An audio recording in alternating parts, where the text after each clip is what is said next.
Good evening everyone and welcome to blackboard. আমি যেমন তোমাদের প্রমিস করেছিলাম, তো আজকে ইংলিশ লিটারেচারের তোমাদের সেকেন্ড যদি বলি ক্লাস, বিকজ এর আগে একটা ক্লাস তোমাদের আমি প্রসিডির ওপর করাবার চেষ্টা করেছিলাম অ্যান্ড তোমাদের প্রমিস করেছিলাম যে এরপর থেকে ইংলিশ অপশনাল যে পেপার সেটা হচ্ছে আমি তোমাদের ইউটিউবে করাবো। এবং যদি নোটস রিলেটেড কোনো কোয়ারি থাকে তোমরা আমাদের যে হেল্পলাইন নাম্বার আছে ব্ল্যাকবোর্ডের, তো সেখানে অ্যাডমিনকে তোমরা একটু কোয়েশ্চেন করে নিও, বা তোমাদের যদি কোয়ারি থাকে নোটসের ব্যাপারে তো তোমরা সেখান থেকে জিজ্ঞেস করে নিও। আর যাদের নোটস রিলেটেড কোনো প্রবলেম নেই, যারা নিজে থেকেই নোটস বানাতে পারবে, জাস্ট তোমরা বুঝতে চাও, তো তারা মোস্ট ওয়েলকাম, তারা এখান থেকে বুঝে নিতে পারো এবং নিজেদের মতো নোটস প্রিপেয়ার করতে পারো। ঠিক আছে, তো দেখো আমি বেসিক্যালি যতদূর করিয়েছিলাম আমাদের অ্যাপে সেটা হচ্ছে আমি তোমরা জানো romantic age and romantic poem নিয়ে আমি শুরু করেছিলাম। তো রোম্যান্টিক পোয়েমের মধ্যে যদি আমি দেখি তাহলে আমি কিন্তু জন কিটস নিয়ে শুরু করেছিলাম, যেখানে নাইটেঙ্গেল অ্যান্ড হচ্ছে আমরা দুটো জিনিস আমরা কভার করে নিয়েছি। তো অটম আমরা করেছি, দুটো ওডি হয়েছে। অ্যান্ড এরপরে আমি ভাবলাম একটু তোমাদের টেস্ট চেঞ্জ করা যাক, তো তার জন্য একটা খুব সুন্দর পোয়েম আছে আমাদের কাছে, সেটা আজকে আমরা ডিসকাস করব। দেখি টাইমের মধ্যে কতটা আমি তোমাদের কভার করাতে পারি। তো এরকম ছোট ছোট আমি করে ক্লিপ তোমাদের দিতে থাকবো, একদম টেনশন করো না, এরকম সিরিজ ওয়াইজ তোমাদের কাছে আসবে। অ্যান্ড লিটারেচার যে আমি শুরু করেছিলাম সিরিজ, তার মধ্যে এটা ইনক্লুড থাকবে, বিকজ লিটারেচারই পার্ট এগুলো। ঠিক আছে, তো দেখো জন ডান, ঠিক আছে, জন ডানের একটা ভীষণ ভীষণ ফেমাস একটা পোয়েম নিয়ে আজকে আমরা আলোচনা করব। সেটা হচ্ছে তোমরা বুঝতেই পারছো, দ্য গুড মরো। ওকে, এটা তোমাদের ইংলিশ অপশনাল পেপারেও রয়েছে অ্যান্ড ভীষণ সুন্দর একটা কবিতা বলতে গেলে। এই গুড মরো জিনিসটা তোমাকে জানতে গেলে, বা এই আমি প্রত্যেকটা জিনিস তোমাদের বলেছি, যখনই তোমরা কোনো পোয়েম পড়ছো বা কোনো লিটারেরি ওয়ার্ক কারোর পড়ছো, তখন সেই পার্সনের ব্যাপারে অর্থাৎ পোয়েটের ব্যাপারে তোমরা জেনে নেবে।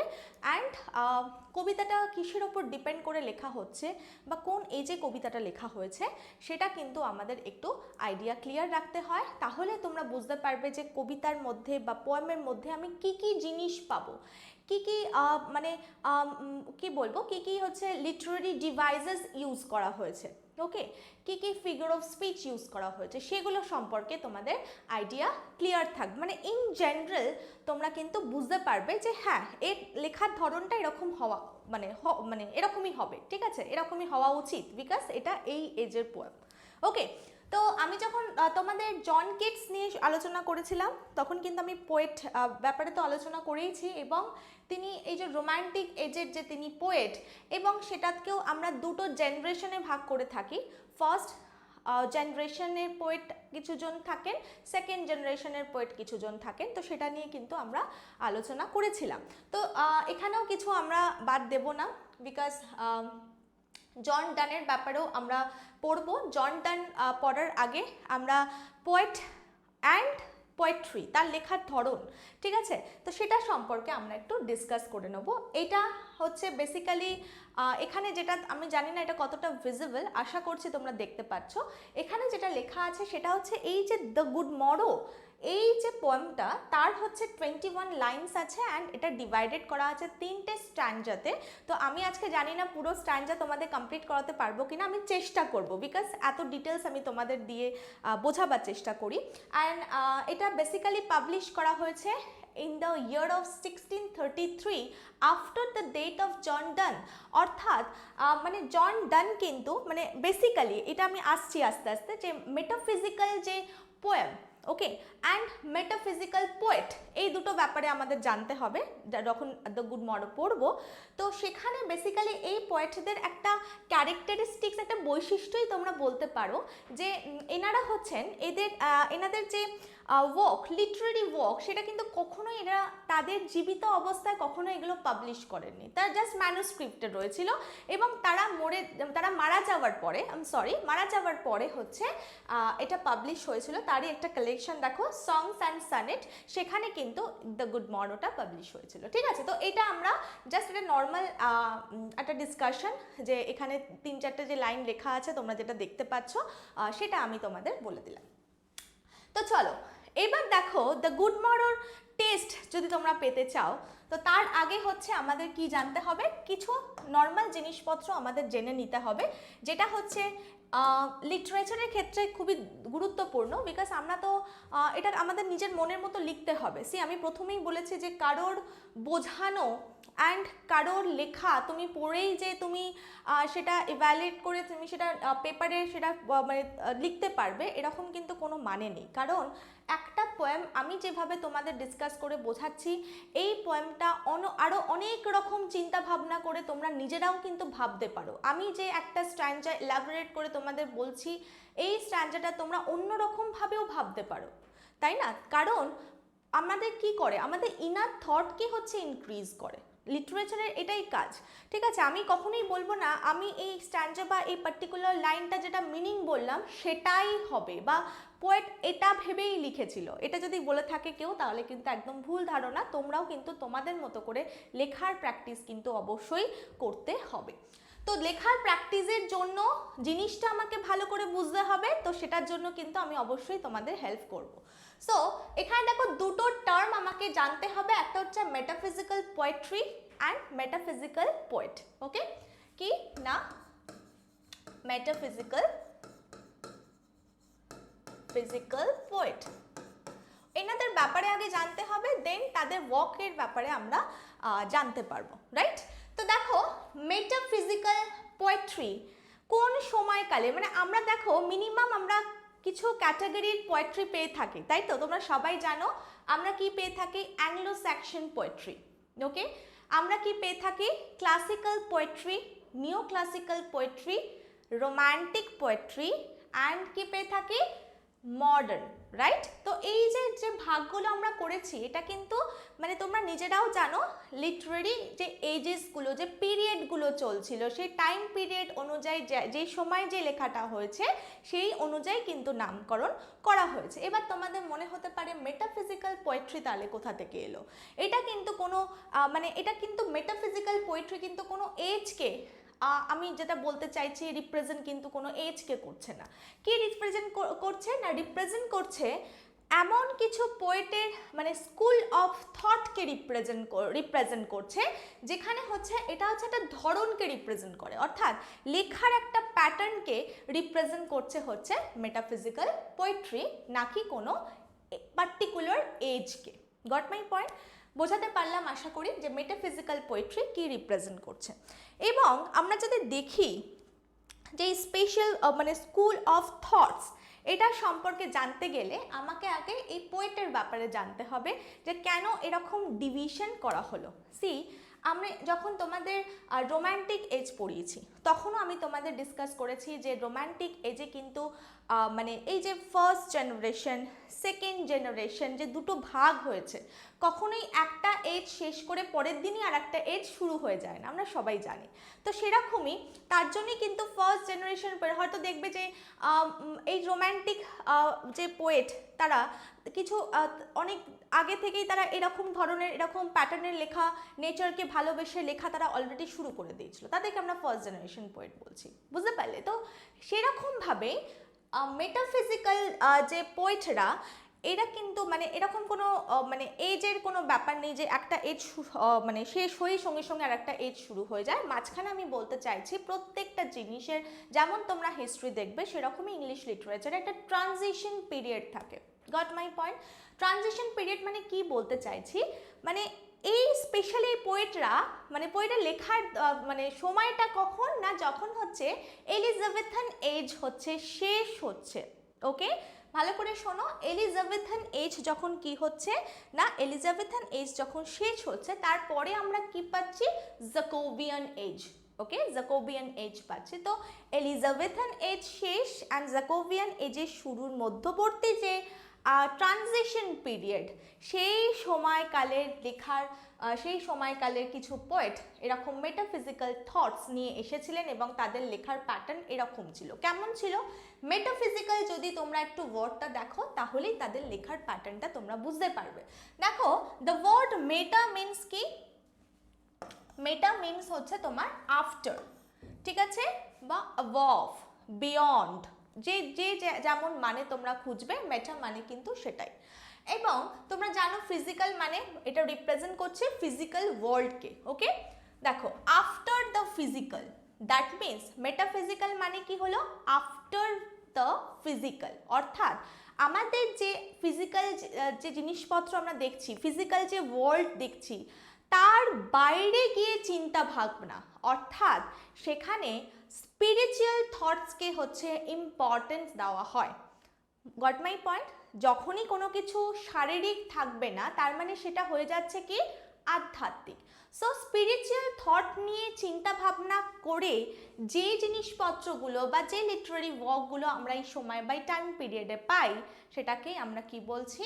মেটাফিজিক্যাল পোয়েট, এবং তারা হচ্ছে যে লেখাপত্র মেটাফিজিক্যাল পোয়েট্রি। তো মেটাফিজিক্যালের ব্যাপারটা আমি আই হোপ তোমাদের ক্লিয়ার করতে পারলাম, যে মেটাফিজিক্যাল মানেই হচ্ছে এমন সব চিন্তা ভাবনা নিয়ে এই এরকম পোয়েটরা লিখতে ভালোবাসতেন, যেটা হচ্ছে ফিজিক্যাল ওয়ার্ল্ডের বাইরে গিয়ে তোমাকে ভাবতে হবে, তোমাকে স্পিরিচুয়ালি তোমাকে খুব ফিলোসফিক্যালি থটস, বুঝতে পারছো, তোমাকে খুব ভাবাবে জিনিসপত্র। সেই লাইনগুলোর মধ্যে এত সুন্দর যে ইনার মিনিং আছে, যে থটসটা রিপ্রেজেন্ট করছে, সেটা ভীষণ ইন্টেলেকচুয়াল।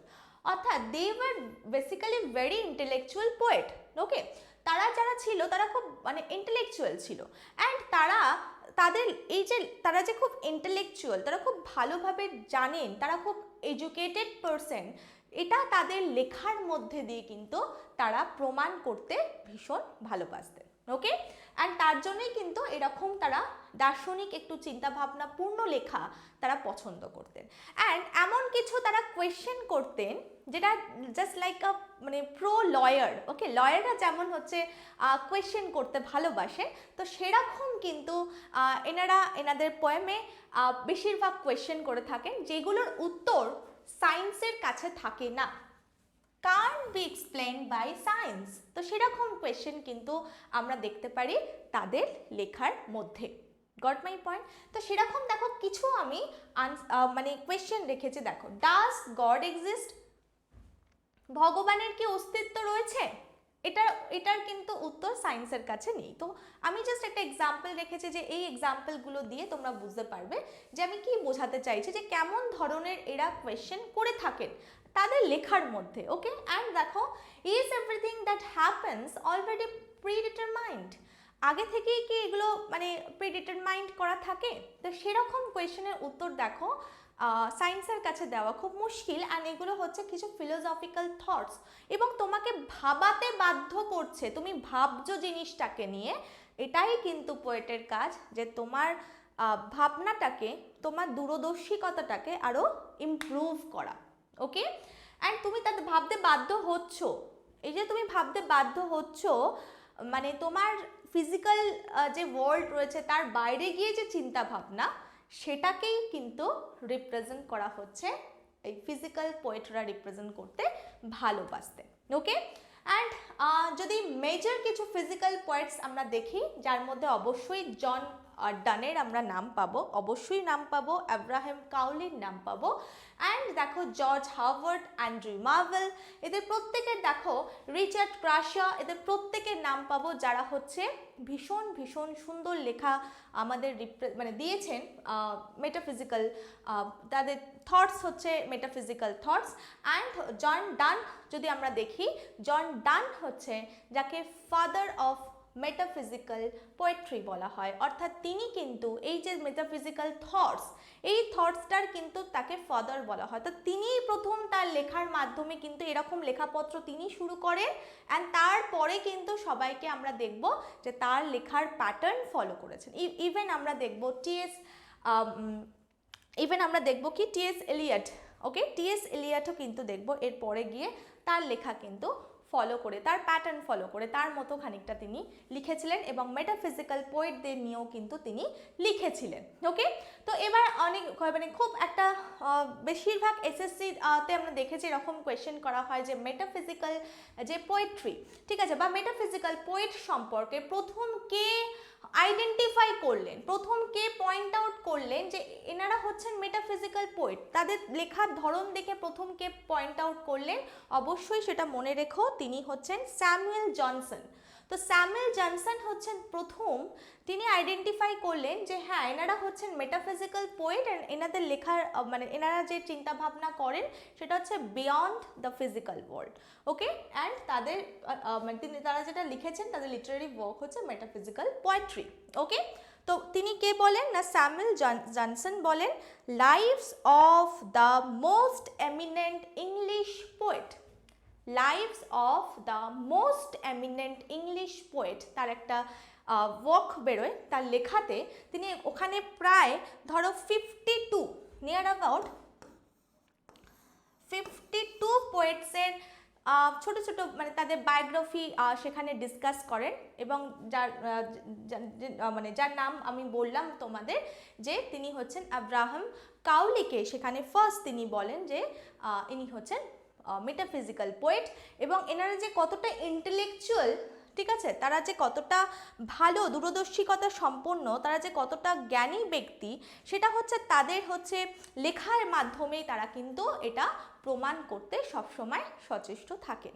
ওকে, অ্যান্ড তাদের মানে বেসিক্যালি এখানে আমরা দেখব যে যদি আমরা জন ডানের কথা বলি, তিনি কিন্তু খুব এক গুণবান ব্যক্তি, রাইট, তিনি লয়ার ছিলেন, তিনি প্রেস ছিলেন, ঠিক আছে, তিনি স্যাটায়ার ছিলেন, তো তিনি পোয়েটও, তো উনি বুঝতে পারছো কত কোয়ালিটি তাদের মধ্যে। তো তিনি যেহেতু একটা ইন্টেলেকচুয়াল পারসন, তার লেখার মধ্যে দিয়ে তিনি কিন্তু সেটা ব্যক্ত করতেন, মানে তিনি অন্যরকম মানে ধরো নর্মাল কিছু মানে ওয়ার্ড দিয়ে লেখা এটা কিন্তু তারা মানে খুব ভেবেচিন্তে লেখা এটা কিন্তু তারা পছন্দ করতেন, একদম ডিরেক্ট পয়েন্ট করে তারা লেখা পছন্দ করতেন এবং তাদের একদম নর্মাল এই মেটাফিজিক্যাল পোয়েমের তুমি নর্মাল একটা চরিত্র কি পাবে না, সেটা হচ্ছে অনেক কোয়েশ্চেন থাকবে, এমন কোয়েশ্চেন যেটা হচ্ছে পোয়েট কোয়েশ্চেন করছেন তোমাকে ভাবাবার জন্য, রিডার্সকে ভাবাবার জন্য, যার আনসার কিন্তু পোয়েট চাইছেন না, বাট করা হচ্ছে কিসের জন্য, তোমাদেরকে ভাবাবার জন্য, রিডার্সকে ভাবাবার জন্য যে হ্যাঁ সত্যি এরকম হতে পারে কি, বুঝতে পেরেছো। এবং খুব ইম্পর্টেন্ট, এবার আসি এই যে লেখার পোয়েম লেখার যে ধরন, মানে এই যে পোয়েট্রি মেটাফিজিক্যাল পোয়েট্রি কি কি বৈশিষ্ট্য থাকতে পারে, এর ফলে তোমরা দেখবে যে কনসিট আমরা দেখতে পাবো, ঠিক আছে, প্রচুর আমরা দেখব যে কনসিট ইউজ করা হয়েছে, ঠিক আছে। কনসিট দু রকমের হয় আমরা জানি, পেট্রাকন অ্যান্ড মেটাফিজিক্যাল কনসিট। অর্থাৎ মেটাফিজিক্যাল কনসিট মানে হচ্ছে এখানে তোমাকে দুটো একদম মানে কি বলবো ডিসিমিলার থিং নিয়ে হচ্ছে কি করা হয়, কম্প্যারিজন করা হয়, ঠিক আছে, এমন কম্প্যারিজন করা হয় তুমি ভাবতেই পারবে না যে এই থিংয়ের সাথে কিভাবে মানে এটার কম্পেয়ার করা যায়, কখনোই করা যাবে না, বুঝতে পেরেছো, মানে তুমি ভাবতেই পারবে না, তোমার আইডিয়ার বাইরে। যেমন সিমিলি কি হয়, সিমিলিও কম্প্যারিজন, বাট এমন কম্প্যারিজন তুমি তাও আইডিয়া করতে পারবে যে হ্যাঁ এটার সাথে এটা টাইগার সাথে ওমেন, ওকে কম্প্যারিজন করা হচ্ছে, কম্পেয়ার করা হচ্ছে, বুঝতে পারছি, বাট এখানে যে কম্পেয়ারটা করা হবে না এই মেটাফিজিক্যাল কনসিটে, সেখানে কিন্তু তোমার মনে হবে কিভাবে সম্ভব দুটো ডিফারেন্ট থিং একটা ডিসিমিলার থিং নিয়ে কি করে হচ্ছে কম্পেয়ার করা সম্ভব। তো সেই জিনিসপত্রগুলো কিন্তু মেটাফিজিক্যাল পোয়েট্রির এক একটা বৈশিষ্ট্য, ঠিক আছে। কনসিট তো অবশ্যই তোমাদের বললাম, এছাড়া তোমাদের বললাম যে এখানে মানে ফিজিক্যাল লাভের থেকে স্পিরিচুয়াল লাভ বা প্ল্যাটনিক লাভ যেটাকে বলে সেটাকে কিন্তু বেশি গুরুত্ব দেওয়া হতো, অর্থাৎ মনে করা হয় যে মানে স্পেশালি লাভ ফিজিক্যালের থেকে যখনই স্পিরিচুয়াল লাভ হবে না সেটা হচ্ছে অ্যাকচুয়াল লাভ, ট্রু লাভ, সেটা হ্যাঁ দুটো স্পিরিটের মিলন, এটাতেই হচ্ছে ট্রু লাভের বৈশিষ্ট্য, যে যখন তুমি ফিজিক্যাল লাভ থেকে বেরিয়ে যখন তুমি ভাবতে চাইছো, ঠিক আছে, প্ল্যাটনিক লাভ, তো সেটাকে মর্যাদা দেওয়া হতো, রিলিজিয়াস থটস নিয়ে এখানে লেখা হয়, ঠিক আছে। তো এই জিনিসপত্রগুলো তোমরা মেটাফিজিক্যাল পোয়েট্রির মধ্যে দেখতে পাবে। পানস প্রচুর ইউজ করা হচ্ছে, পানসও মানে মানে কি বলবো, লিটারারি ডিভাইসের মধ্যে পড়ছে। পানস মিনস হচ্ছে মানে ওয়ার্ডের খেলা, ঠিক আছে, এমনভাবে ওয়ার্ডগুলো নানা রকমভাবে উলট পালটভাবে ইউজ করে মানে একটা হাস্যকর একটা পরিস্থিতি তৈরি করে দেওয়া হয়, যেটা পড়ে তোমার হাসি পাবে। তো সেরকম পানস ইউজ করা হয়। তারপর হচ্ছে প্যারাডক্স ইউজ করা হচ্ছে, ঠিক আছে। তো এইগুলোর ইউজ, হ্যাঁ মেটাফোর তো অবশ্যই থাকবে, সেগুলো ইউজেস হচ্ছে। এইগুলো হচ্ছে তোমরা এই মোটামুটি এই বৈশিষ্ট্যগুলো তোমরা মেটাফিজিক্যাল পোয়েট্রির মধ্যে দেখতে পাবে।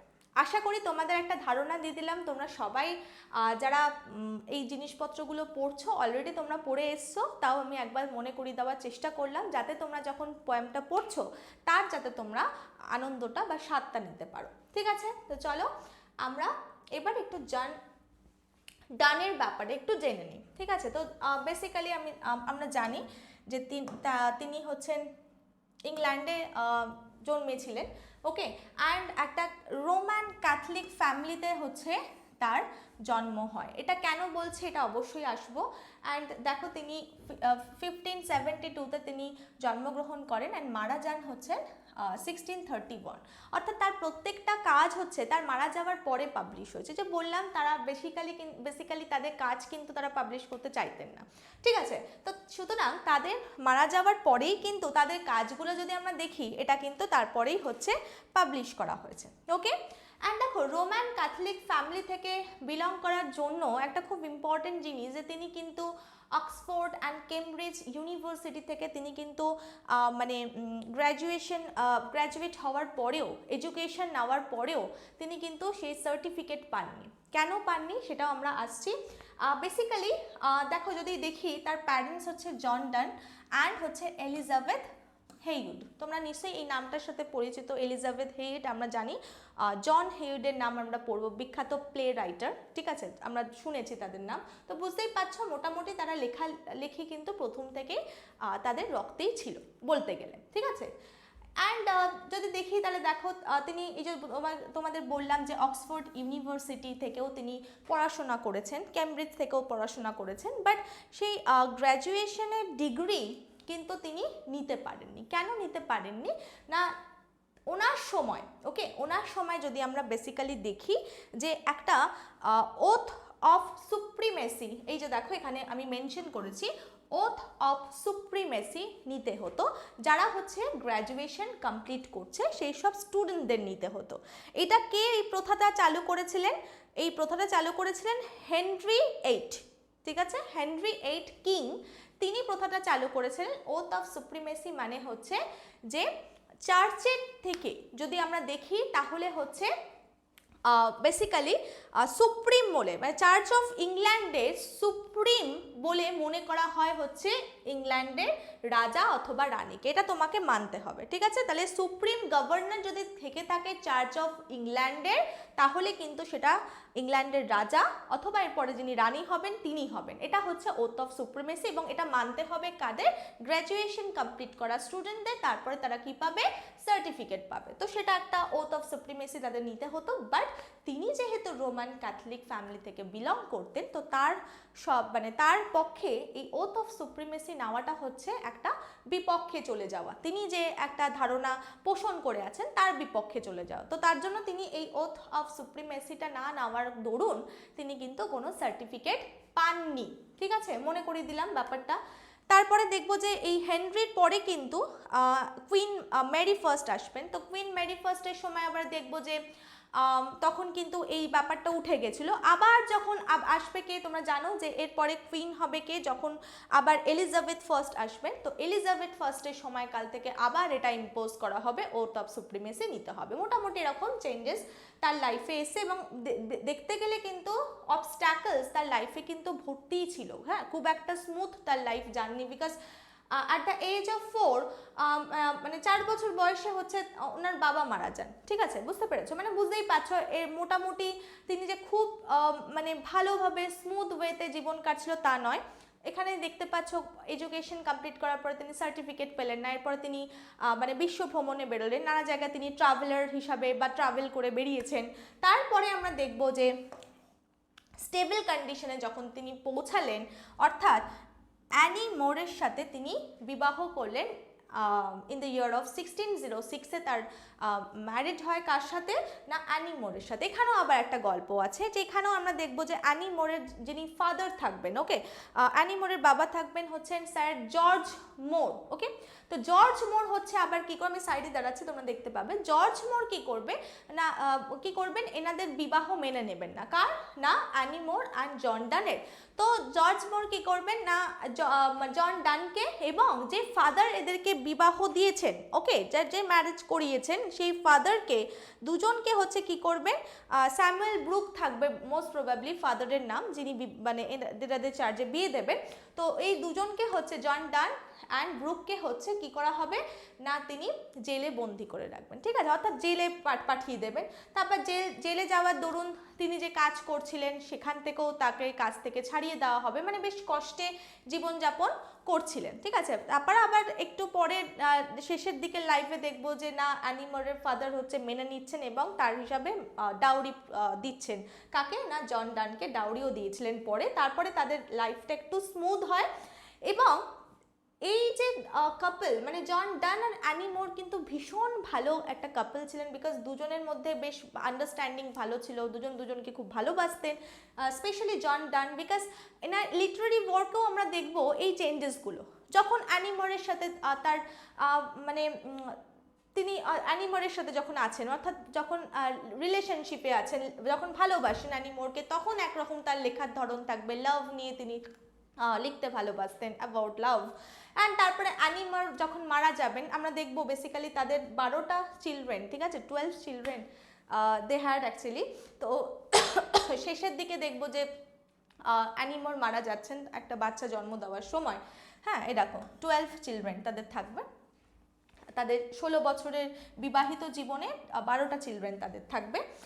অ্যান্ড কিছুজন মারাও যাবে, মানে 10 জন সার্ভাইভ করবে, 12 জনের মধ্যে কয়েকজন মারাও যাবেন, ঠিক আছে, মানে চিলড্রেনের কথা বলছি, বাচ্চা।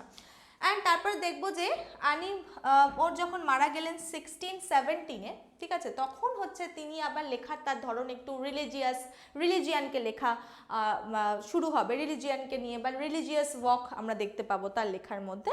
মোটামুটি এরকম আমরা কিছু চেঞ্জেস কিন্তু দেখতে পাবো। আবার যখন ওনার মৃত্যুর সম্মুখীন উনি হবেন, মানে বুঝতে পারছেন উনি মারা যাবেন, তখন দেখবো তার খুব বিখ্যাত একটা মানে ডেটকে নিয়ে লেখা, যে তখন কিন্তু তিনি কি বলবেন যে ডেট বি নট প্রাউড, ওকে, এটা লেখাটা কিন্তু আমি পাবো। তখন হচ্ছে কিন্তু তার মৃত্যুর সময়কালীন মানে একদম মৃত্যুর সামনে, তখন কিন্তু তার কাছাকাছি একটা লেখা ডেথ বি নট প্রাউড, ওকে, বুঝতে পারছো, মানে লেখার প্যাটার্নও কিন্তু তার জীবনের সাথে সাথেই কিন্তু চেঞ্জেস আসছে। এবং যদি আমরা তার ক্যারিয়ার দেখি বা কোয়ালিফিকেশন দেখি, বুঝতেই পারছো সে বেসিক্যালি 1602-তে মানে 1601-এ হচ্ছে তিনি বিবাহ করবেন, 2-তে আমরা দেখব তিনি মেম্বার অফ পার্লামেন্ট হবেন, বাট আনপেইড, ঠিক আছে, কোনো টাকা পয়সা কিন্তু সেখান থেকে পাচ্ছেন না, বাট তিনি হবেন। অ্যান্ড তারপরে আবার তার পরের বছর অর্থাৎ 03-তে আমরা কি দেখবো, এলিজাবেথ ফার্স্ট মারা যাচ্ছেন, তখন তিনি কি করছেন না তার বন্ধু বান্ধবের জন্য কিছু লিটারারি ওয়ার্ক তার ছিল, তাদের জন্য কিছু লিখতেন, ওই জন্য লিখতেনই কিন্তু কোনোদিন পাবলিশ করতেন না, ঠিক আছে, এই ব্যাপারগুলো, ঠিক আছে। তারপরে আমরা দেখবো 15 মানে 1615-এ আবার তিনি ইংল্যান্ডে প্রেসড হয়ে যাচ্ছেন, চার্চ যে আছে চার্চের তিনি প্রেসড হয়ে যাচ্ছেন, ঠিক আছে। তো তাই জন্য বললাম যে জন ডান কিন্তু অনেক লয়ার ছিলেন, প্রেস ছিলেন, ঠিক আছে। তো এই লেখাগুলো কিন্তু তার মানে এই রকম ক্যারিয়ার কিন্তু আমরা দেখতে পাবো। তারপর দেখবো ডিন হয়ে যাচ্ছেন, সেন্ট পলসের হচ্ছে তিনি ডিন হয়ে গেলেন। তো অনেক রকম কিন্তু তার এক্সপেরিয়েন্স আছে যদি আমরা তার ক্যারিয়ার বা কোয়ালিফিকেশন দেখি, ওকে। অ্যান্ড শেষ বয়সে in the year of 1631 31 March আমরা কি দেখবো না এই সেন্ট পলস ক্যাথিড্রালেই হচ্ছে তাকে কবর দেওয়া হবে, বুঝতে পারো, তিনি মারা যাবেন। তো মোটামুটি আমি কিন্তু জন ডানের ব্যাপারে তোমাদের যতটুকু জানার ততটুকু আমি তোমাদের বলে দিলাম। চলো এবার অনেকটা সময় হয়ে গেছে, যেহেতু এটা রেকর্ডেড, তোমাদের সাথে কোনো ইন্টারাকশন হচ্ছে না, তাই আমি মানে একটু ইয়ে লাগছে, ঠিক আছে, অসুবিধা নেই, আমি এইভাবেই তোমাদের দিতে থাকবো। অ্যান্ড তোমাদের যে কোয়ারি থাকবে বা কিছু বুঝতে পারোনি যে জায়গাটা, আমাকে কিন্তু অবশ্যই তোমরা কমেন্ট করে জানিও, আমি তারপরে অবশ্যই তোমাদের রিপ্লাই দেবো, বা যখন এরপরে আমি তোমাদের জন্য আবার এরকম রেকর্ডেড একটা ভিডিও করার চেষ্টা করব, তখন সেখানে তোমাদের কোয়ারিজের উত্তর দিয়ে তারপর বাকিটা আমি শুরু করব। ওকে, চলো। সো দ্য গুড মর্নিং আমরা জানি, গুড ইভিনিং, গুড আফটারনুন যাই বলো, বা তুমি কাউকে হ্যাপি লাইফ লিড করার জন্য বলছো, তো সেটা কিন্তু গ্রিটিং হিসাবেই কিন্তু গুড মর্নিং তখন ইউজ করা হতো। এবার তোমাকে বুঝতে হবে কোন টাইম পিরিয়ডে এই লেখাগুলো চলছে, ঠিক আছে, কোন টাইম পিরিয়ডে লেখাগুলো চলছে, আমি সাইডে দাঁড়াচ্ছি, তোমরা এই ব্যাপারটা দেখতে পাবে, তাহলে কোন টাইম পিরিয়ডে তার লেখাগুলো চলছে সেটা কিন্তু তোমাদের মনে রাখতে হবে, বিকজ এই সময়টা যখন লেখাগুলো চলছে তখন হচ্ছে প্রায় মানে 15-17 সেঞ্চুরি নাগাদ, তোমরা বুঝতেই পারছো কোন পিরিয়ডটা। যদি হিস্ট্রি পড়তে ভালোবাসো তাহলে তোমরা এই ব্যাপারগুলো চেষ্টা করবে জানার বা বোঝার। 15-17 সেঞ্চুরি নাগাদ এই লেখাগুলো চলছে, অর্থাৎ এজ অফ ডিসকভারি যাকে বলা হয় সেই টাইম পিরিয়ডটাকে এজ অফ ডিসকভারি মিনস নানা জায়গা থেকে, যেমন ভাস্কো ডে গামা, ওকে, ঠিক আছে, তো নানা রকম আবিষ্কার করছে, নানা রকম দেশ আবিষ্কার চলছে, তো এটাকেই বলা হচ্ছে কি না age of discovery. Columbus America আবিষ্কার করছে, তো এই জিনিসপত্রগুলো কিন্তু তখন চলছিল যখন মানুষের মধ্যে নতুন নতুন দেশ ডিসকভার করার একটা নেশা মতো চলছে। তো সেই এজ অফ ডিসকভারির সময়কালে লেখা বলে তোমরা কিন্তু লেখার মধ্যেও তার ছাপ পাবে, বা তখনকার যে ল্যাঙ্গুয়েজ ইউজ করা হতো সেটাও কিন্তু তোমরা এই পোয়েমের মধ্যে কিন্তু তোমরা দেখতে পাবে। বোঝাতে পারলাম আশা করি। এবং দেখো এই যে তোমাদের বললাম যে গুড মর্নিং থিম কি, বেসিক্যালি তোমরা জানো এটাও হচ্ছে স্পিরিচুয়াল লাভ নিয়ে লেখা, অ্যান্ড মনে করা হয় যখন জন ডান হচ্ছেন তিনি স্কুলে ছিলেন, ঠিক আছে, তো সেই টাইমের হচ্ছে লেখা এটা, ঠিক আছে, এটা মনে করা হয়। অ্যান্ড খুব সুন্দরভাবে দেখো এটা লেখা, অ্যান্ড তোমাদের যা যা জিনিসপত্র বলেছি দেখো, ফার্স্ট স্ট্যাঞ্জা আমরা বললাম যে 21 লাইন্স, অ্যান্ড এই 21 লাইন্স হচ্ছে 3টে স্ট্যাঞ্জাতে ডিভাইডেড করা থাকবে, তো এটা হচ্ছে ফার্স্ট স্ট্যাঞ্জা, ঠিক আছে। তো সেখানে দেখো প্রত্যেকটা দেখো এই যে প্রথমেই এমনভাবে শুরু হবে, একটা অ্যাবসার্ড ওয়েতে শুরু হয়ে যাবে, হঠাৎ করে শুরু হবে, ঠিক আছে। কেন শুরু হয় এই পোয়েমগুলো হঠাৎ করে, যাতে হচ্ছে রিডারের অ্যাটেনশন এরা হচ্ছে গ্যাদার করতে পারে, ঠিক আছে। তো তার জন্য হচ্ছে এরকম আমরা লেখাপত্র বেসিক্যালি দেখে থাকি, এটা খুব সুন্দর একটা জিনিস, তার জন্য আমি ভাবলাম যে তোমাদের এটা নিয়ে হচ্ছে আলোচনা করা যায়, যাতে তোমাদের এই ব্যাপারগুলো ক্লিয়ার থাকে, যাতে তোমরা বুঝতে পারো, তার জন্য কিন্তু প্রথমে আমি এই জিনিসগুলো তোমাদের দিয়ে দিলাম, বুঝিয়ে দিলাম, ওকে। তো দেখো ফার্স্ট কি বলেছে, প্রথমে স্ট্যান্ডার্ডটা আমরা পড়ি, তারপর আমি মানেতে আসছি, তোমাদের মানে বলে দেবো। I wonder by my truth, এ দেখো এই সময়কালে ট্রথ মানে কিন্তু ট্রুথ, ওকে, ট্রুথ অর্থাৎ সত্যের নামে শপথ করে বলছি, যেমন আমরা বলি যে সত্যি আমরা কি বলছি যে ট্রুথ, ঠিক আছে, অ্যাসিওর করে বলছি, তো অ্যাসিওরেন্স তোমার তুমি বোঝাবার জন্য কিন্তু এটা আমরা ইউজ করছি, okay. So I wonder by my troth what thou and I did till we loved, ঠিক আছে, did what thou and I did, দেখো এটা হচ্ছে এমফাসাইজ করার জন্য আমরা কি করছিলাম, ঠিক আছে, এমন কোয়েশ্চেন করা হচ্ছে, দেখো কবি কিন্তু এখানে উত্তর জানতে চান না, তিনি কিন্তু এটা কোয়েশ্চেনটা করছেন উত্তর তোমার কাছ থেকে জানার জন্য নয়, ওকে। তাহলে কি সুন্দরভাবে তৈরি করেছে দেখো, I wander by my troth what thou and I did till we loved, were we not went till then, went means কি, went মানে হচ্ছে মাতৃদুগ্ধ পান করা থেকে বিরত থাকা, সেটাকে ওয়েন্ট বলা হচ্ছে, আশা করি বোঝাতে পারলাম। তার মানে কি বলছে যে আমি আর তুমি কি বা করছিলাম, অর্থাৎ এই যে ভালোবাসা বা প্রেমে পড়ার আগে আমরা কি বা করছিলাম, মানে কি এখানে তোমাদের বোঝাতে চাইছে যে বৃথাই এ জীবন, যে আমরা এত ভালো এত সুন্দর একটা যে জিনিস কি না ভালোবাসা, সেই লাভ থেকে বিরত থেকে, লাভে পড়া থেকে বিরত থেকে আমরা কি বা জীবনে করছিলাম তখন, মানে জীবনটা তখন বৃথা ছিল, সেটা বোঝাবার জন্যই তোমাকে এখানে কি বলেছে, কোয়েশ্চেন করেছে। দেখো I wonder by my truth, আমি সত্যি অবাক বা সত্যি অবাক হয়ে যাই আমি সত্যির নামে কি শপথ করে বলছি, আমি অবাক হয়ে যাই, what thou and I did till we loved, আমরা ভালোবাসার আগে, ভালোবাসাতে পড়ার আগে কি বা করছিলাম, অর্থাৎ কি করছিলাম, তখনও কি আমরা মাতৃদুগ্ধ পান করা থেকে নিজেদেরকে বিরত রাখতে পারিনি? বুঝতে পারলে, এটা কোয়েশ্চেন করা।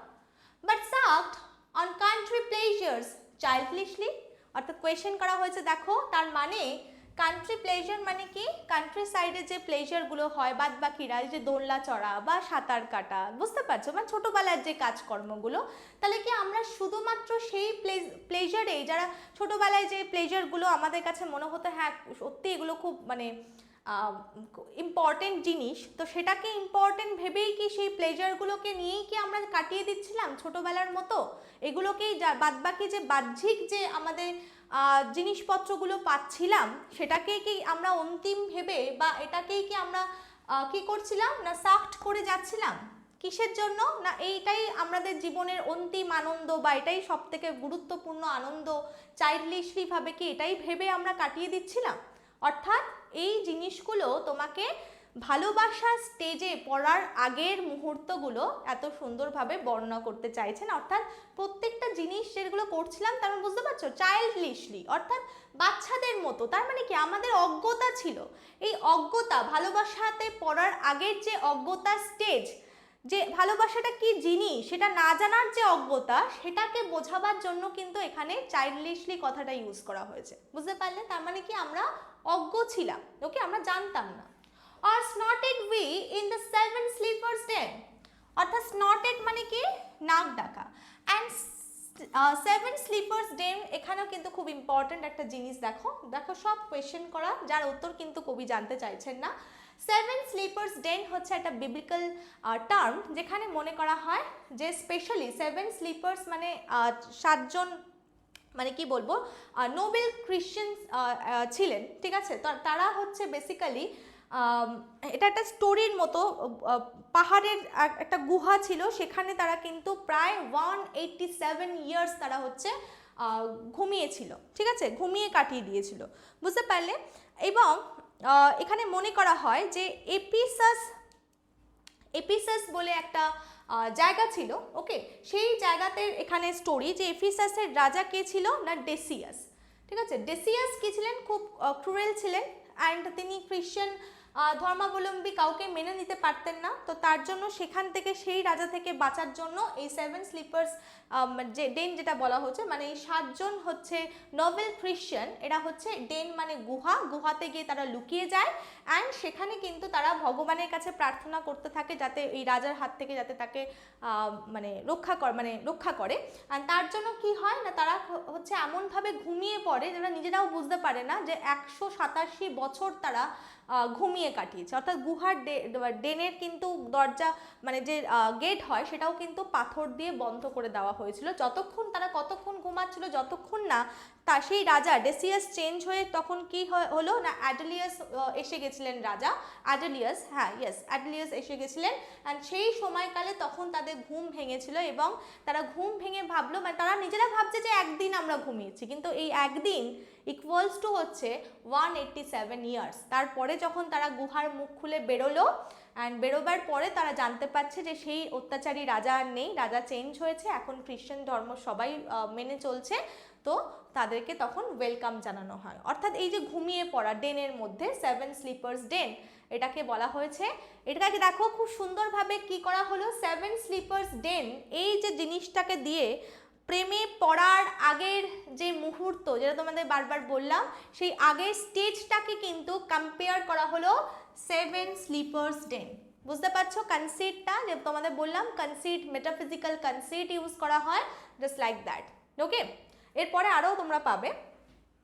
তারপর নিজেই দেখো এই যে তিনি উত্তর এগুলো জানতে চাইছেন না, পরের লাইনে আমরা বুঝতে পারবো পড়ে, ইট ওয়াজ সো, হবে হয়তো, তাই হবে হয়তো, but this all pleasures fancies be, প্রত্যেকটা প্লেজার যেগুলো আমরা ছোটোবেলা থেকে বা প্রেমে পড়ার আগে পর্যন্ত যেগুলো এনজয় করে এসেছি সেগুলোকেই মানে একদম মহান বা সেগুলোকে একদম অন্তিম ভেবে সেগুলো কিন্তু কি সব কিছুই অলীক বা সব কিছুই হচ্ছে কল্পনার বস্তু এখন মনে হচ্ছে, কখন না তোমার সাথে প্রেমে পড়ার পরে মনে হচ্ছে, ঠিক আছে? তোমাকে ভালোবাসার পরে আমার এই অনুভব যে আগে যেগুলো আমরা কান্ট্রি প্লেজার্স ইউজ মানে আমরা সাকড মানে কি আমরা এনজয় করে এসেছি, তো সেগুলো সবই এখন সব প্লেজার্স কি মনে হচ্ছে, অল প্লেজার্স ফ্যান্সিজ বি, সবগুলোই অলিক কি মনে হচ্ছে না কল্পনা মনে হচ্ছে, কারণ কোনো কিছুই কি সব অলিক কল্পনার বস্তু, কোনো কিছুই আমার কাছে এখন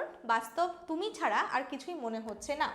if ever any beauty I did দেখো আই ডিড সি অর্থাৎ এখানে হচ্ছে এমফাসাইজ করার জন্য আই ডিড সি, আমি যা দেখেছি, কি দেখেছি, যা বিউটি দেখেছি, উইচ আই ডিজায়ার্ড কি যেটা আমি চেয়েছি, ওকে, অ্যান্ড গড যেটা আমি পেয়েছি, it was but a dream of thee, সবগুলোই কি মনে হচ্ছে তোমার কাছে, সবগুলোই ড্রিম মনে হচ্ছে তোমার, তুমি একমাত্র কি বললাম, তুমি একমাত্র বাস্তব, তুমি ছাড়া বাদবাকি যা আমি কিছু পেয়েছি সবই ফ্যান্সি, সবই ড্রিম আমার কাছে, ঠিক আছে, সেগুলো কোনো কিছুই বাস্তব নয়।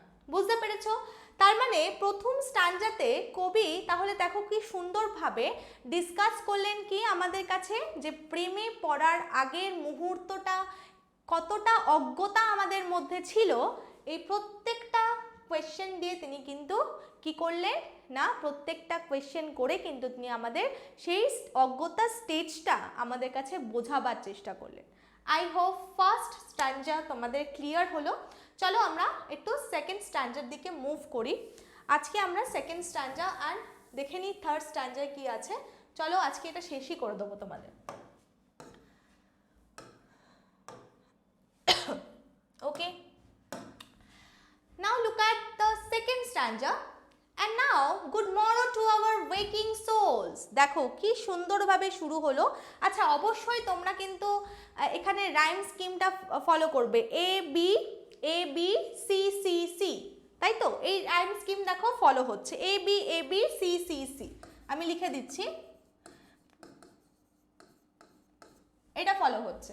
ওকে, and now good morrow to our waking souls which watch not one another out of fear, for love all love of other sides controls and makes one little room and everywhere let's see discoverers to new worlds have gone. দেখো এখানে কিন্তু mention করলো see discoverers, okay, new worlds have gone, let map to other worlds on walls have shown, let us possess one world each hath one and is one.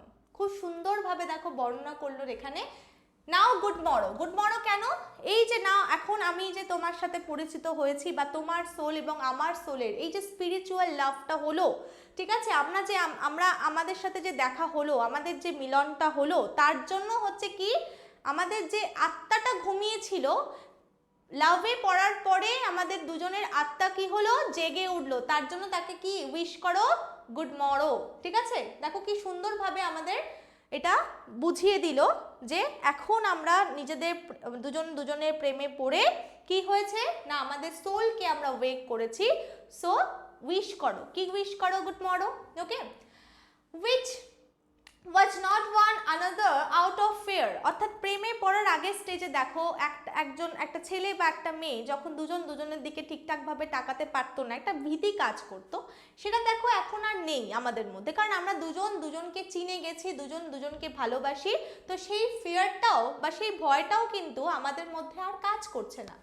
For love, all love of other sides controls. খুব important line, যখন প্রেমে পড়া যায়, যখন ভালোবাসি আমরা, ঠিক আছে, ভালোবাসাতে দেখো ভালোবাসার ফিলিংসটা কি সুন্দর তোমাদের কাছে ডিসকাস করেছেন কবি। দেখো ফর লাভ যখন এমন একটা ইম্পর্টেন্ট জিনিস যে কন্ট্রোল করে প্রত্যেকটা সাইড, তোমাকে ভালোবাসাতে যখন তুমি আছো বা কাউকে যখন ভালোবাসো, তুমি যখন সেই ফিলিংসটা তুমি এনজয় করছো, তখন তুমি যখন প্রেমে পড়ো তখন প্রত্যেকটা জায়গা, প্রত্যেকটা প্রত্যেকটা সাইডস তোমার কাছে সুন্দর লাগে, প্রত্যেকটা সাইডসকে তুমি সুন্দরভাবে ভালোবাসতে পারো, প্রত্যেকটা জিনিস প্রত্যেকটা দৃশ্য তোমার কাছে ভালো মনে হয়, পজিটিভ ভাইবস আসে, রাইট? তো সেটাই দেখো কবিও বলেছেন and makes one little room and everywhere, অর্থাৎ তোমার ভালোবাসা অ্যান্ড আমার ভালোবাসাকে নিয়ে একটা আমরা ভালোবাসার জগৎ তৈরি করি, একটা ছোট্ট রুম তৈরি করি, যেটা আমরা যেখানেই যাই আমাদের সঙ্গে করে আমরা কি করি, সেই রুমটাকে নিয়ে যাই, ঠিক আছে? সেই ভালোবাসার যে প্লেস আমরা তৈরি করেছি সেটাকেই যেন আমি চারিপাশে বহন করে নিয়ে যাই, যার দরুন প্রত্যেকটা সাইডস আমার সুন্দর লাগে, তাই তো? প্রেমে পড়ার পরে সেই সাইডসগুলো আমরা কি করে, সুন্দর লাগে।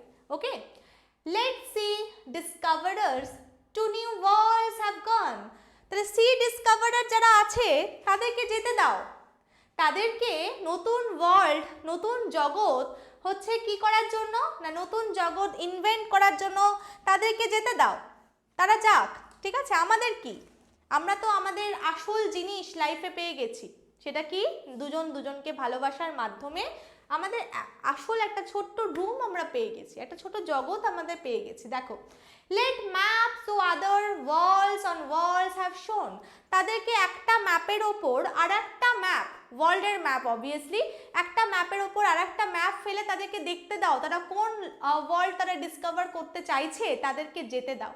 দেখো লেটের ব্যবহার, লেট দেখো 3 বার ব্যবহার হয়েছে, ঠিক আছে? এটাকে আমরা কি বলি, অ্যানাফোরা বলি, অর্থাৎ রিপিটেশন অফ ওয়ার্ডস, ঠিক আছে? তো এটাকে কি বলি, অ্যানাফোরা, তোমরা সবাই জানো, তাও আমি মেনশন করে দিলাম। Let maps to others worlds on worlds have shown, আমি বলে দিলাম দুটোর মানে, আই হোপ তোমাদের ক্লিয়ার হলো যে একটা ম্যাপের উপর, যেমন আমরা যখন কোথাও মার্কেটিংয়ে যাই তখন একটা জামার ওপর একটা জামা ফেলে আমরা দেখতে পাই, না এটা না ওটা, ওটা না সেটা, তাহলে কি হয়, একটা জামার ওপর একটা জামা ফেলে দেখি, রাইট? তো সেখানেই বলেছে যে তাদেরকে, যারা সেই ডিসকভারার আছে তাদেরকে একটা ম্যাপের ওপর, ওয়ার্ল্ড ম্যাপের ওপর আরেকটা ওয়ার্ল্ড ম্যাপ ফেলে দেখতে দাও না, ঠিক আছে? তাদেরকে যেতে দাও, তারা ডিসকভার করতে দিতে চাইছে নতুন ওয়ার্ল্ড, তাদেরকে যেতে দাও।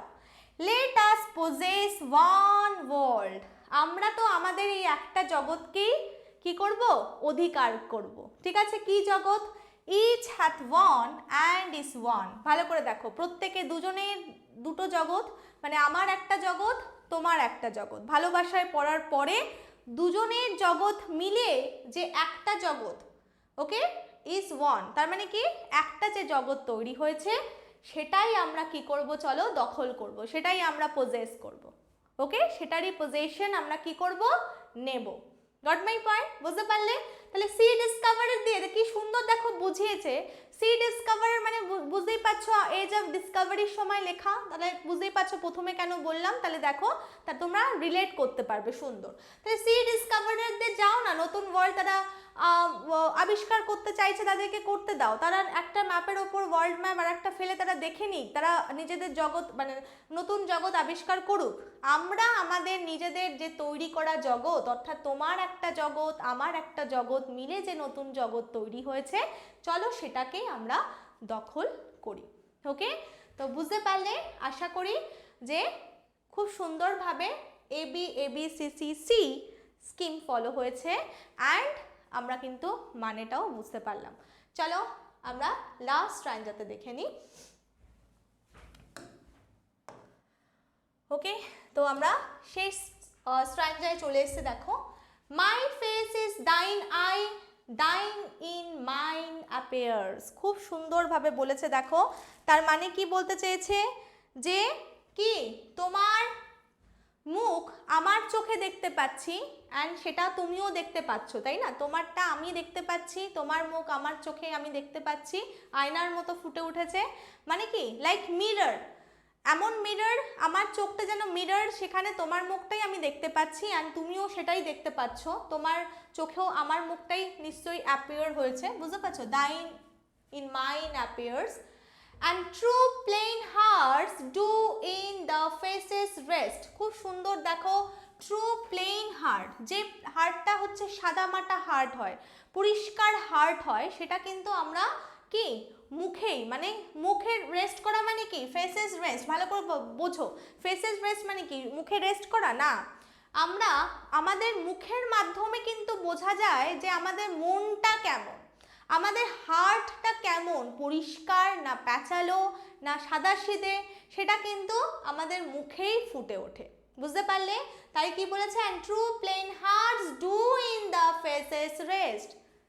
যাদের প্লেন ট্রু হার্টস থাকে, যাদের মন পরিষ্কার থাকে, মন সুন্দর থাকে, সত্য একটা মন থাকে, তাদের কিন্তু সেই হার্টটা কি হয়, তাদের মুখেই প্রতিফলিত হয়। ওকে, and where can we find two better hemispheres? We know hemispheres যে কি, গোলার্ধ, উত্তর গোলার্ধ অ্যান্ড দক্ষিণ গোলার্ধ, দুটো গোলার্ধ, তাই কি দিয়েছে দেখো, better two better hemispheres. Okay, where can we find two better hemisphere without sharp north, without declining west? অর্থাৎ তোমাকে কোয়েশ্চেন করা হয়েছে যে এরকম সুন্দর, মানে আমাদের যে জগৎটা আমরা তৈরি করেছি, এত সুন্দর জগৎ বা এই হেমিস্ফিয়ারটা আমরা কোথায় খুঁজে পাবো? বুঝতে পেরেছো? যেখানে কোনো শার্প নর্থ নেই, অর্থাৎ শার্প নর্থ মানে কি, কোনো ঠান্ডা, নর্থে কি হয়, উত্তর গোলার্ধ বেশি ঠান্ডা, তো সেটাকেই বলেছে নর্থটা কি হয়, আমাদের যে পৃথিবী তার নর্থটা কি না, নর্থটা প্রচণ্ড ঠান্ডা, তো সেই অর্থে বলেছে sharp north, without declining West. Declining West মানে কি, অর্থাৎ ঢালু। ওয়েস্ট তখন মনে করা হতো, সেই সময়কালে পৃথিবীকে মনে করা হতো যে ওয়েস্ট এরকম তো চাপা মতো, তো পৃথিবীকে মনে করা হতো ওয়েস্ট পোর্শনটা হচ্ছে ঢালু, তাই জন্য সূর্য খুব তাড়াতাড়ি অস্ত যায়। বুঝতে পেরেছো? তার জন্য বলেছে ডিক্লাইনিং ওয়েস্ট, এর জন্যই তো সূর্য তাড়াতাড়ি অস্ত চলে যায়, বিকজ তার ওয়েস্টটা কি, ঢালু। তাহলে আমাদের যে হেমিস্ফিয়ার সেটা অনেকটাই বেটার, ঠিক আছে, না আছে সেখানে কি এখনকার এই ফিজিক্যাল যে ওয়ার্ল্ড তার মতো হচ্ছে না শার্প নর্থ আছে আমাদের যে হেমিস্ফিয়ারে বা আমাদের জগতে, না ডিক্লাইনিং ওয়েস্ট আছে, তার মানে আমাদেরটা বেটার, সেটাই প্রমাণ করতে চেয়েছেন। দেখো বেটার, whatever dies, এখানে খুব সুন্দর দেখো, এখানে আবার ফিলোসফিক্যাল আমরা একটু চিন্তা ভাবনা পাবো, যেটাকে স্কলাস্টিক ফিলোসফি বলা হয়। তো স্কলাস্টিক ফিলোসফিক্যাল থটস কিন্তু আমরা এখানে দেখবো, যেখানে বলা হচ্ছে দেখো, whatever dies was not mixed equally। খুব সুন্দর, মানে দেখো আমরা এইভাবে কিন্তু ভাবতেই পারি না, তিনি কি ভাবছেন না, যা কিছুই মারা যায় বা যাচ্ছে বা গেছে পৃথিবীতে, সবই কি was not mixed equally, অর্থাৎ তাদের হয়তো সঠিকভাবে মেশেনি কারোর সাথে, মানে সঠিক অনুপাতে হয়তো তারা মেশার সুযোগ বা পায়নি, বা যা কিছুই মারা গেছে, যা কিছুই মারা গেছে তার সঠিক অনুপাতে কি হয়নি, ভালো করে মেশেনি। অর্থাৎ সঠিক অনুপাত মানে বুঝতে পেরেছো, যা একে অপরের সাথে কি ভালো করে মিশতে পারেনি বলে, অর্থাৎ 50% 50% 100% তারা মিশতে পারেনি বলেই তারা কি হয়েছে না, তারা মারা গেছে। অর্থাৎ এখানে মিক্সড ইকুয়ালি মানে বোঝাতে চেয়েছে যখনই তুমি লাভে পড়ছো, অর্থাৎ লাভের দ্বারাই সম্ভব, স্পিরিচুয়াল লাভের দ্বারাই সম্ভব, যেখানে দুটো মন পরিষ্কার, যেখানে হচ্ছে আত্মার মিলন ঘটছে, সেই লাভের পক্ষেই সম্ভব ইকুয়ালি মিক্সড হওয়া। বুঝতে পেরেছো? তো তারা যেহেতু মিক্সড হতে পারেনি ইকুয়ালি, অর্থাৎ H2O ভাবো জল, জলে কি হয়, সঠিক অনুপাতে মিশেছে বলেই জল এখনো এক্সিস্ট করছে, তাই না, H2O, তাই তো, একটা কি অনুপাত নিয়েছি আমরা, অক্সিজেন, আর দুটো অনুপাত নিয়েছি আমরা কি, হাইড্রোজেন, তার মিলনেই হচ্ছে জল তৈরি হচ্ছে, অর্থাৎ সঠিক অনুপাতে আমরা মিলিয়েছি বলেই দেখো, এটা নর্মাল এক্সাম্পল দিলাম যে জল এখনো এক্সিস্ট করছে পৃথিবীতে। তো যা কিছুই মারা গেছে বা যা কিছু মারা যাচ্ছে, তার মানে তারা এই সুযোগটা পায়নি ইকুয়ালি মিক্সড হওয়ার। Goat my point? তো তার জন্য তারা মারা গেছে। If our two loves be one, or thou and I love so alike that none do slacken, none can die.